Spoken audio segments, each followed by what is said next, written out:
Hello there. A few days ago I played round 8 out of 11 in this Lichess LoneWolf under 1800 tournament. I played as black and I want to show you this game and analyze this as I usually do. Well, before that I just want to show you what is my standing at this point at the tournament, since this is there are only 3 rounds left, so it's interesting to see. Okay, this is the standing before round 8. I won the game in round 8. The game I will just show you, so you can add one more point. So you can see that there are 3 of us which share the first place. So 3 of us have 6 points. I played Mr. Fritzman in this game and I won, so I have 7 points. And this gentleman, D. Kemp, he won the game by forfeit. So he will also have the 7 points in after this round. So if you look at this table, after this round I will have 7 points, and Mr. Dickamp will have some points, so I will probably play him the next round. So this is the standing. So I'm having the lead place, and well, I hope I will do very well by the end of this tournament. We will see. It's you never know with chess. And if you look my performance, so this is my first season. You see that my performance is 2026, and I think this is the best performance in the tournament. So if you go back and see the performance, I think my performance is the best at this point. So I lost only 1 game, and this was here, I think, in no, I won this one. I think it was right in the beginning. Yeah, game 2. I lost game 2, unfortunately, and the rest of the games I won with a little bit of luck. So we'll see. It will be very interesting to see these last 3 rounds. Okay, let's now get back to game. So my opponent decided to open the game with c4, English opening, and I didn't expect this. I was expecting e4, and I didn't prepare much for e4 neither, but at least I know how to play against e4. Against c4, I'm never sure how to play it. I usually play something either c6 or e6, and just hoping to transpose to Slav or Queen's Gambit decline or something like this.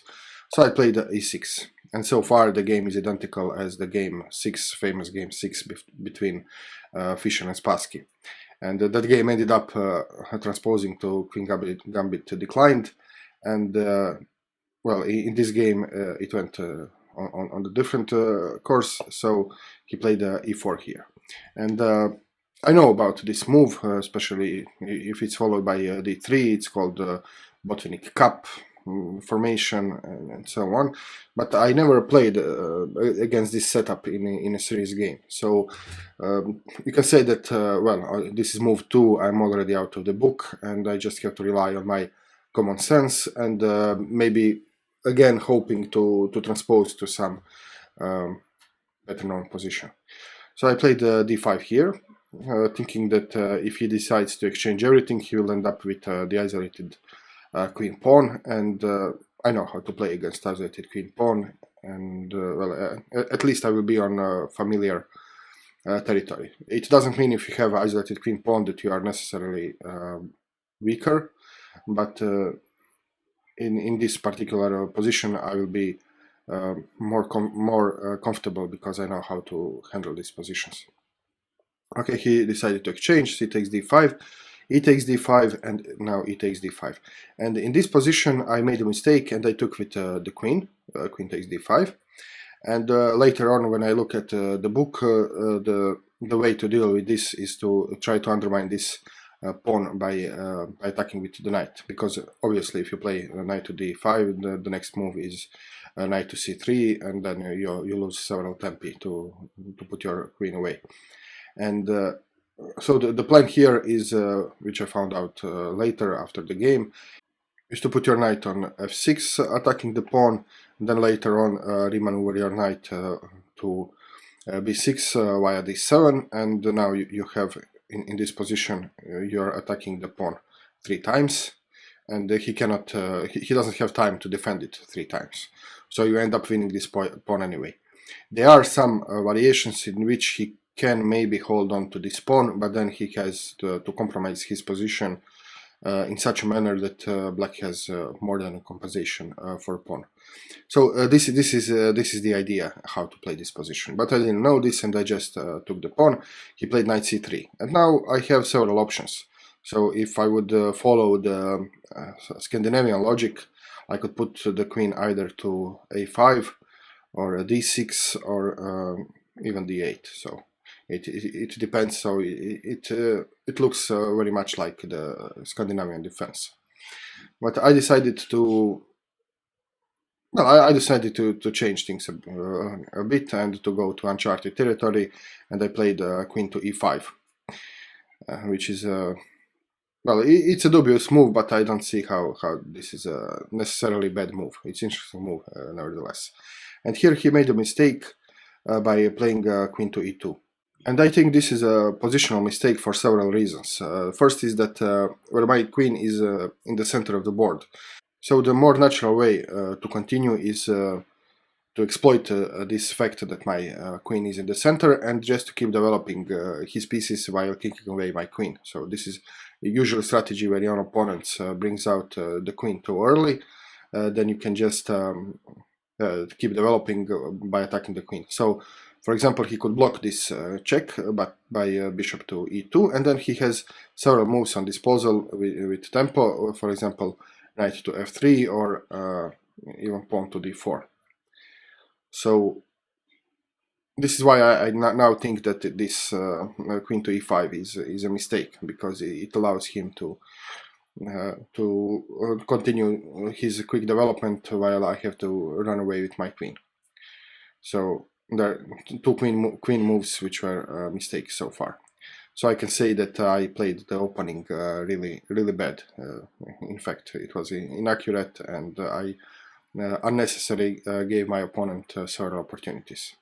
But luckily for me, he decided to play a queen e2, and now suddenly I can just exchange the queens even right away or later, and I don't have the problem of exposed queen anymore. This is one thing. And the other thing is that he has isolated queen pawn, and this means that he should not go for exchanges, because imagine that all the pieces are gone from the board, and that we both have only kings. In this position I'm better, because he has the isolated pawn, which I can then attack with my king, and he has to defend it with his king. He has to commit his king to defending this isolated pawn, and in the meantime I can play with my other pawns. So when you have isolated queen pawn, you don't want exchanges. You want to have a dynamical position, you want to have attacking position, and you want to use your pawn to support your pieces in the attack, not exchange. And on the other thing, on the other side, me as black, I want to exchange pieces here, because the endgame will be better for me. So by offering the queen exchange, he's offering basically to go into the endgame in which I'm better. I didn't take the queen here, because I was thinking, why should I waste tempo or move? I could just play knight to c6, and if he wants to take the queen, okay, I can just take back and have a centralized knight.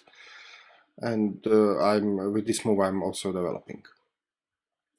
He played knight to f3, now developing and challenging my queen. So it's only now that I decided to exchange queens. So queen takes c2, he took back with his bishop, and okay, now we reach now I have to develop my pieces with some logic, with some plan behind this. So how do you play against isolated queen pawn? This pawn will most likely end in d4 square, and the whole game goes around d5 then. So you know, when you have the isolated queen pawn, so the d5 square is weak from the white's perspective, because he doesn't have any pawns aside which can challenge this d5 square. So the strategy for both players is to fight for the control of d5. Black fights for the control of d5 because black doesn't want to allow the further advancement of the pawn, and also black wants to put his piece on d5. And this piece will be very strong because, again, it cannot be kicked away by the pawns because there are no pawns on the E and C files. So this is the strategy. So at this point on, I have to play according to this plan and to this strategy. And this is why I decided to develop the bishop on e6, keeping in mind that I'm controlling d5. He plays d4 immediately, and this is okay. And now you can see that how important this square is. And he's only controlling it with his knight so far, and well, I want to control it with as many pieces as I can, and then place the piece here. So this is why I played a long castle. So this is all according to the plan. Now my rook is also joining the control of d5 square, and he cannot make this advancement. This is important.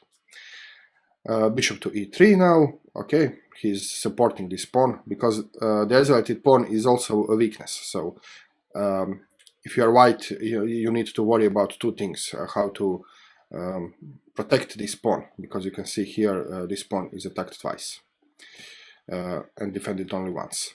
But the important point is that I didn't play a long castle because I was hoping that he will blunder this pawn, but I'm looking for the d5 square, and attacking the d4 pawn is a nice device. You can win some tempi and so on, but it's not very realistic to hope that you will easily win the isolated pawn, because like Richard Reti wrote in his book Master of the Chessboards, there are no reasons to think that you can easily win this pawn, because your opponent has the same amount of pieces as you do, and he can put the same amount of defenders as you can put the amount of attackers.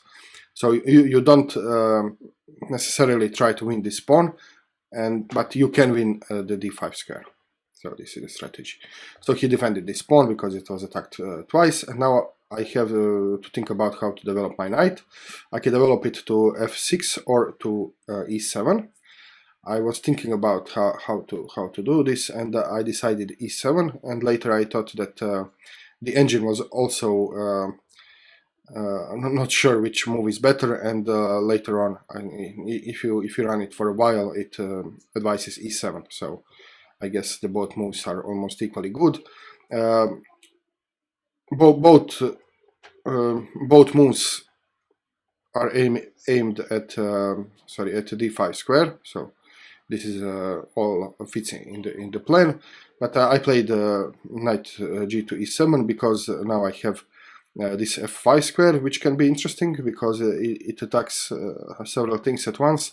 And also I was thinking maybe of fianchettoing the bishop and then making additional pressure to this isolated pawn. So this is why I decided to play knight g to e7, although it does temporarily block the bishop, but I wasn't worry about this because this bishop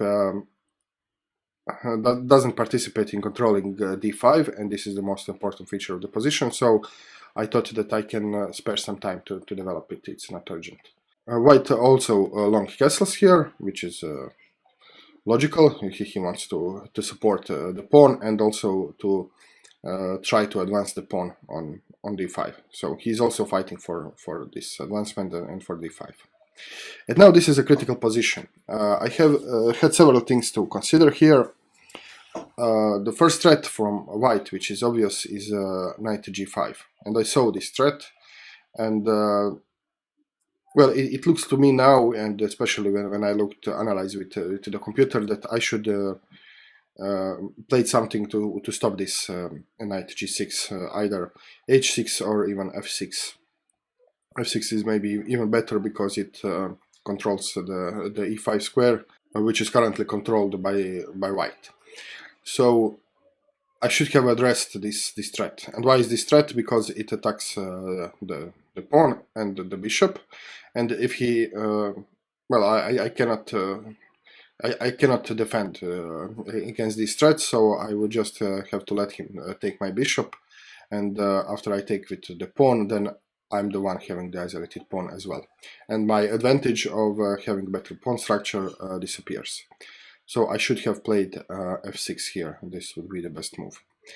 But I decided to play a little bit aggressively, and I played knight to b4, going for this pawn. You can see that this pawn is now attacked twice, so this was one idea. And another idea was to, well, again, fighting for the d5 square. So you can see that this knight here, again, supports the d5 square. And my original plan was to, after he, for example, kicks the knight away, I can just put the knight on d5, and now this knight is protected by the knight, and well, if he takes, I can just take back with the knight. And this is the ideal setup you want to have against isolated queen pawn, because now this knight is blocking the pawn, the pawn cannot advance, this knight cannot be challenged so easily, and he's very active on this square. It controls so many important squares in your opponent's camp. So this was original idea behind a knight to b4. He played a3. In fact, he could have played g5 if he wanted to play more actively, more aggressively, and just let me take the pawn and then undermine the defender of my knight and so on. So this was this was one way to play it. But he went with a3, and now I was thinking, okay, this was my original plan, but I was thinking that maybe I can change my plans a bit and play knight to a2. And later on, I found out that the engine also prefers this move, knight to a2, and well, I did play this move. The idea was, well, first of all, I can now remove this knight, and this is the only piece which is controlling d5. So according to my plan of controlling d5, this move fits into plan, because I can just take the knight and remove the defender of d5 square. And also I was thinking about, well, if he takes, I can have this bishop here, which is a very nice bishop, because you can see that by making the a3 move, okay, let's go there, by making the a3 move, he weakened his light squares very much. So immediately when he played a3, I saw my bishop here on b3, which would be a very strong bishop. It cannot be challenged by a pawn. It can be either maybe supported by my pawn. It attacks the rook. Also the bishop here will stop him from doubling the rooks, because now he cannot just double the rooks on the d file, because my bishop would be controlling d1. So when he played a3, I immediately saw my bishop here, and this was one of my motivations to play knight to a2 check. So he has several moves at disposal. He could just move away the king. In this case, I would take his knight and then install my bishop on b3. He could take the knight. I would just take with my bishop, and my bishop here would be very strong. It could be maybe supported by my pawn, and then later again put here on b3. Or he can make the best move, which I didn't, quite frankly, I didn't see this move before I play this. And the best move is king to c2, because now the king is covering this light square. So my dreams of installing the bishop on b3 are now gone. But okay, I can still take the knight, remove the defender of the d5 square, and the game goes on.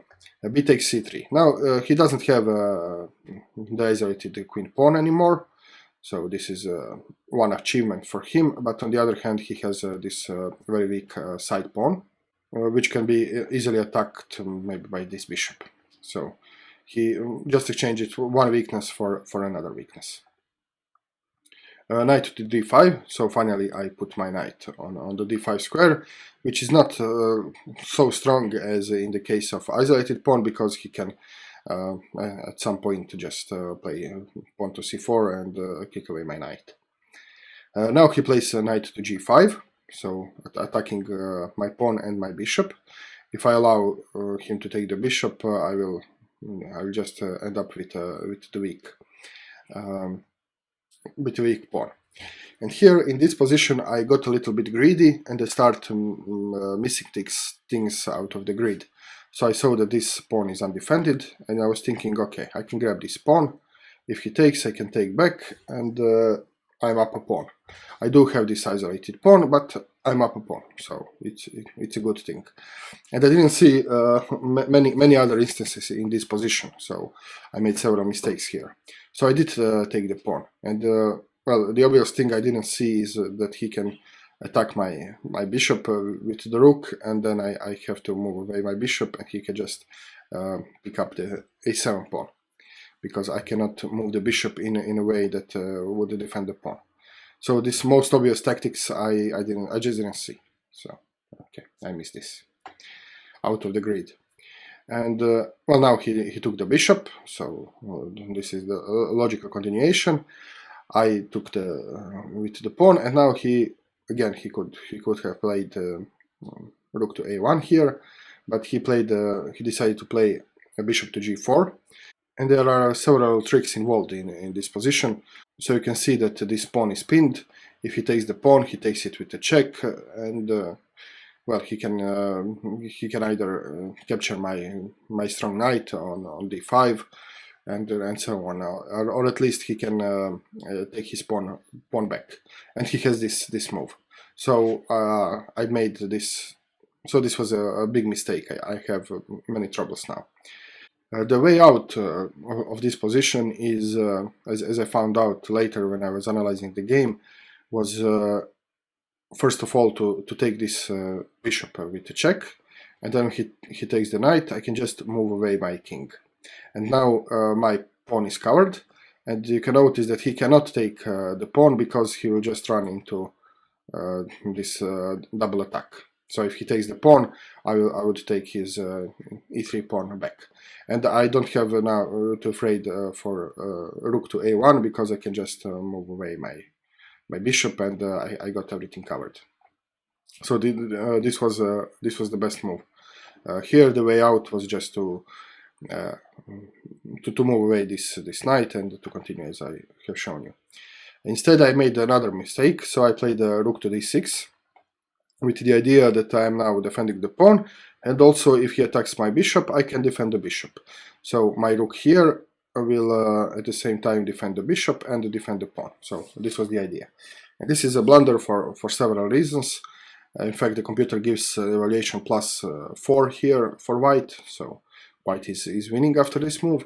If he plays correctly, because by playing rook on d6, I am cutting away the retreat path for my bishop. So you can see that my bishop cannot be retreated now because this rook is obstructing the bishop. So he plays rook to a1. This is a solid move, and I want to defend my bishop, and I play rook to a6. And now he has a winning move, which is just to kick away the rook from a6, because rook on a6 is protected. And if he plays, for example, bishop to e2, I have to move away my rook on unprotected square. So now my rook is unprotected, and then he can just go and pick up the bishop. I cannot move the bishop because the rook will hang, and this bishop is now attacked twice, and I cannot defend it, and I would just lose the bishop. So this was a losing blunder, but again, luckily for me, he didn't see this. So after rook to a6, he made a blunder himself, and he took the bishop. So he played rook takes a3 here, probably thinking that if I take his rook, he can then check me. I have to move away, and he can win my knight. So he will now be in a position with bishop pair against my rook, and this is winning position for white, no doubt. So here this is what he was thinking, that I will take the rook, and then he can give me the double attack, so check and attacking the undefended knight. But he didn't see that I can move the knight with the check, and then this idea of double check doesn't work anymore, and his rook is still hanging. So this is what I played. So knight takes e3 check, he took the knight, and now I just take this free rook. Okay, And now this is winning, obviously, so I am up the exchange in the endgame, and he has a rook and a bishop against my 2 rooks. And if I have to choose, I will always choose to play with 2 rooks against bishop and the rook, then, for example, against against the rook and the knight. So playing against rook at the knight can be very, very tricky, and in many games, the side which has the material deficit can draw the game, or even win the game with the rook and the knight. So if this was a knight, because knight is a tricky piece, it can fork, it can jump around.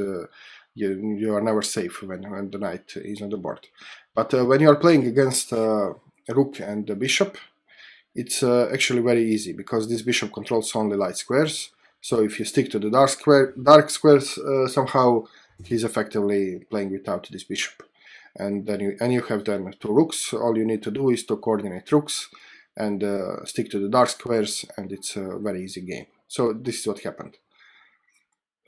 He finally took the pawn. I moved my king, bishop to h3, and now he's hoping to advance this pawn. But I'm not afraid of this, because you can see that I can always block this pawn by rook to e7, and he cannot do anything about this. And this will happen in the game.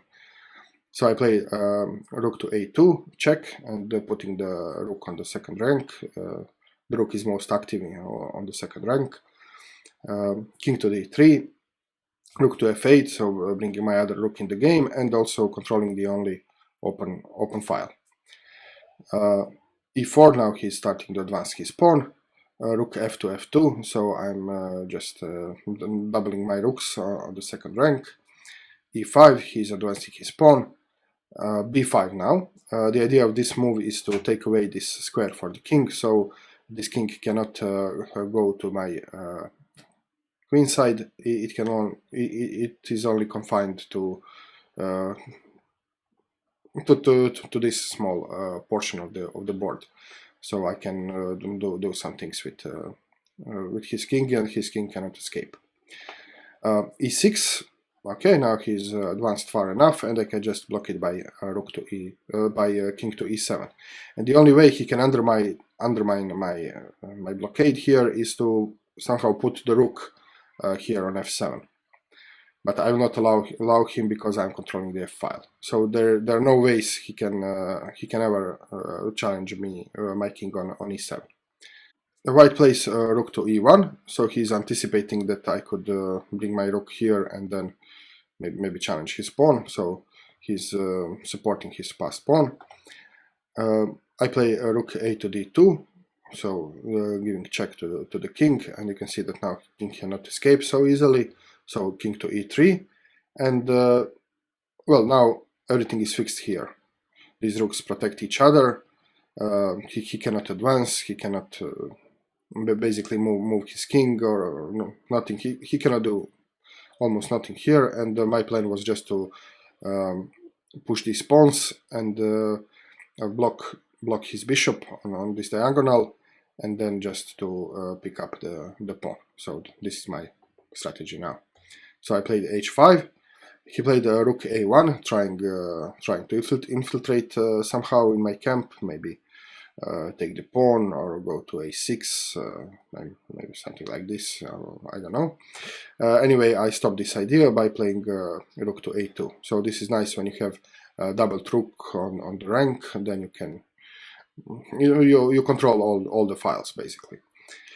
And well, I'm now offering the exchange, and he accepted the exchange. So this is equal to resignation, because now he has absolutely no hope after giving away his rook. So I took the rook back. He played a d5, trying to advance, but well, this is futile, because first of all my pawn is controlling the d6 square, and also there is a nice pattern how king can block both pawns in this kind of positions. Is for example, if the situation on the board was different, I could just play king to d6, and this is a useful pattern to remember, because he has only light square bishop, and now the black king is blocking both white pawns. Pawn cannot advance, and this cannot advance, and so on.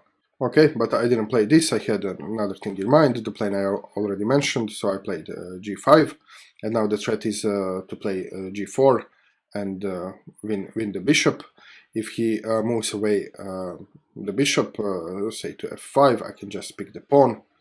If he tries to make a room for his bishop, I can again pick the pawn, and so at this point he resigned, because he realized that now the rest of the game will be his pawns dropping, and he doesn't have any perspective in this game. Okay, so this will be it about this game. I hope you find the video useful. I'm looking forward to play round 9. It will be this week. I will show you the game, and I hope you find the video instructive and useful for your own progress. If you did, please click the like button, share the video, subscribe to my channel. If you didn't, please leave the comment below, tell me what you think about this game or anything else related to chess, and see you very soon. Cheers.